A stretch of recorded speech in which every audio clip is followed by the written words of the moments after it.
9. Karakter terkuat dalam Battle Through the Heavens. Karakter terkuat ini adalah karakter yang telah muncul dari season 1 sampai season 4. Kali ini saya tidak memasukkan Xiaoyan di daftar ini. Pasti dari kalian ada yang bertanya, kenapa saya tidak memasukkannya? Ya karena sudah pasti dialah yang akan menjadi terkuat dari mereka semua. Baiklah, ini karakter terkuat di Donghua Battle Through the Heavens. Yang pertama adalah Yun San.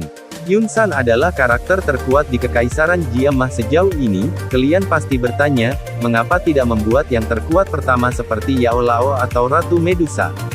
Nah, di sini saya akan menjelaskan sedikit, mengapa saya memilih karakter ini menjadi yang terkuat. Alasan pertama ya karena saat ini Yun San sedang dalam puncak kultivasinya dan memang tubuh aslinya. Sedangkan pada karakter Yao Lao ataupun Ratu Medusa mereka tidak ada pada tubuh aslinya, dan memiliki kekuatan terbatas agar dapat mempertahankan tubuh yang saat ini mereka tempati sebagai wadah, dan karena itu mereka saat ini tidak berada pada puncaknya. Oke, baiklah, yang kedua terkuat ialah Ratu Medusa. Urutan kedua setelah Yun San adalah Ratu Medusa dari suku ular. Setelah terobosan yang menegangkan ke ranah Douzong, dia kehilangan tubuh fisiknya dan menggabungkan jiwanya dengan 7 Colored Heavenly Swallowing Python yang baru lahir. Ini berarti Ratu Medusa tidak memiliki 100% kendali atas jiwanya, dan dia berbagi satu tubuh dengan Python 7 warna tersebut. Meskipun menjadi Douzong, akan membutuhkan beberapa waktu baginya untuk sepenuhnya memulihkan kekuatannya dan memanfaatkan kekuatan yang baru diperolehnya sebagai leluhur Dou. Ini membuat Yun San sedikit lebih tinggi darinya, tapi dia pasti bisa bertarung 1 lawan 1 dengan Yun San dalam waktu yang terbatas. Selanjutnya Jia Xingtian, pelindung kerajaan dari Kekaisaran Jiamah. Jia Xingtian adalah karakter terkuat di ranah Dou Huang di Kekaisaran Jiamah, sebelum terungkapnya status Yun San sebagai Douzong dan Ratu Medusa di Kekaisaran Jiamah. Dari semua Dou Huang di Kekaisaran Jiamah, dia duduk di puncak grup di puncak ranah Dou Huang tetapi belum bisa menembus ke ranah Douzong. Dia dulu berada sezaman dengan Yun San dan memiliki hubungan persahabatan yang saling menguntungkan dengan Hai Bodong dan Fama, tapi dia tidak akan berhenti untuk mengamankan keamanan dan stabilitas Kekaisaran Jiamah.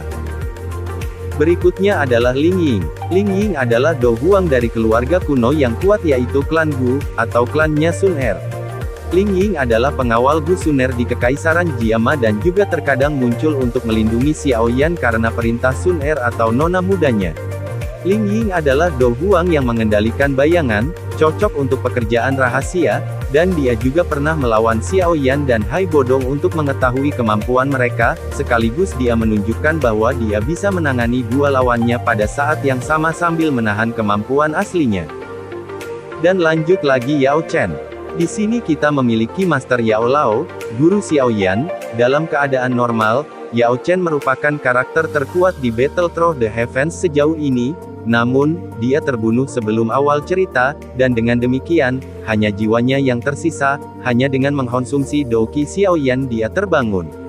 Meskipun dia pasti dapat mengecoh siapapun karena pengetahuannya yang luas, dia tidak dapat dengan mudah menerapkan pengetahuannya tanpa tubuh fisik.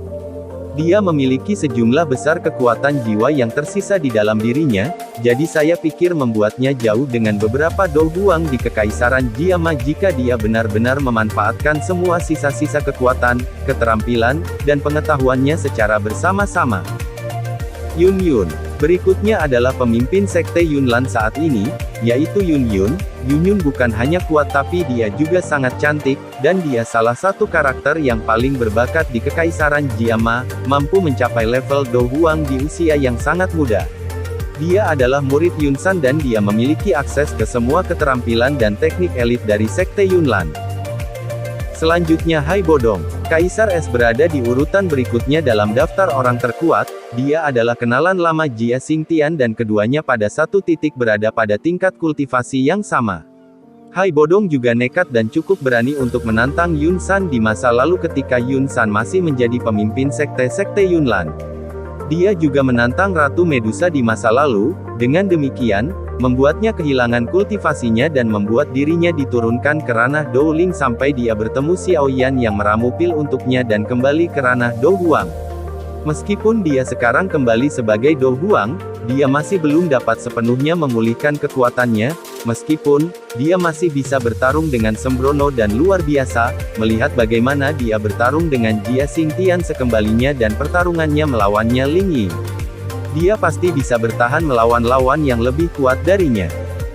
Selanjutnya Fama, Presiden Persekutuan Alkemis Kekaisaran Jiama. Dia adalah salah satu orang paling berpengaruh di kekaisaran di luar keluarga kerajaan dan rumah bangsawan. Dia adalah seorang alkemis yang mahir, dan berpengetahuan tentang dunia. Dengan penampilannya yang terlihat seperti orang tua, siapa yang menyangka bahwa dirinya adalah seorang Do Huang.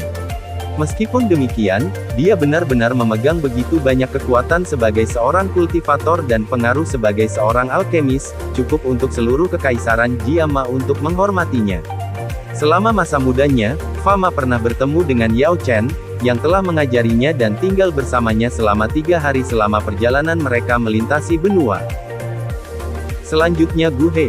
King Gu He, dia bukan Do Huang tetapi dia memegang kekuasaan dan pengaruh yang setara dengan Do Huang sebagai alkemis top kekaisaran.